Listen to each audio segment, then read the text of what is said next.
அரிசி உப்புமாவுக்கு தேவையான மிளகா எடுத்து வச்சுருக்கேன். நான் இன்றைக்கி 3 வகையான சில்லிஸ் எடுத்து வச்சுருக்கேன். நமக்கு தெரிஞ்ச நீட்டு அந்த ரெட் சில்லி ஒன்று, இது ஊர்க்கா மிளகா. இது வந்து கேரளாவில் காந்தாரி மிளகுன்னு சொல்கிறாங்க. இது ஹார்ட்டுக்கு ரொம்ப நல்லது. ஸோ இன்றைக்கி நான் அதை எடுக்கிறேன். அது ரொம்ப காரமாக இருக்கும்னு சொல்லவே நான் இன்றைக்கி கொஞ்சம் தான் போட போகிறேன். அதை நம்ம எல்லாமே கட் பண்ணி எடுத்துக்கலாம். இது கட் பண்ணி எடுத்தாச்சு. வெங்காயமும் கட் பண்ணி வச்சுருக்கேன். ஸோ அந்த காந்தாரி மிளகும் கட் பண்ணி இதில் போட்டிருக்கேன்.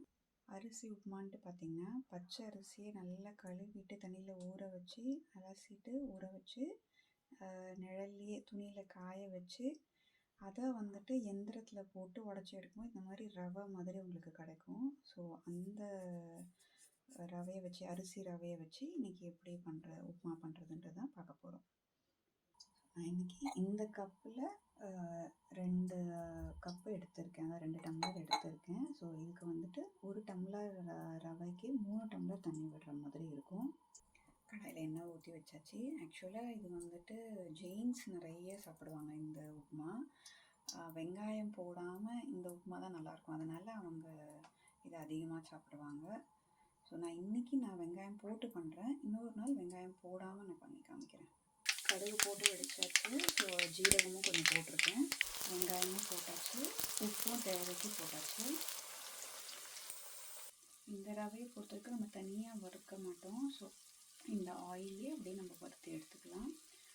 வெங்காயம் போடாமல் ஜெயின் ஃபுட்டில் செய்யும் போது வெறும் கடலைப்பருப்பு போட்டு செய்ய வேண்டியதான். மற்ற எல்லாமே ஆட் பண்ணிவிட்டு தேங்காய் விருப்பப்படுறவங்க லாஸ்ட்டில் நிறுத்துகிற டைம் லைட்டாக துருவின தேங்காய் கொஞ்சம் போட்டால் இன்னும் டேஸ்ட்டாக இருக்கும். லைட்டு ஒரு ப்ரௌன் கலர் வர ஆரம்பிச்சு இன்னும் நம்ம தண்ணி விட்டுக்கலாம்.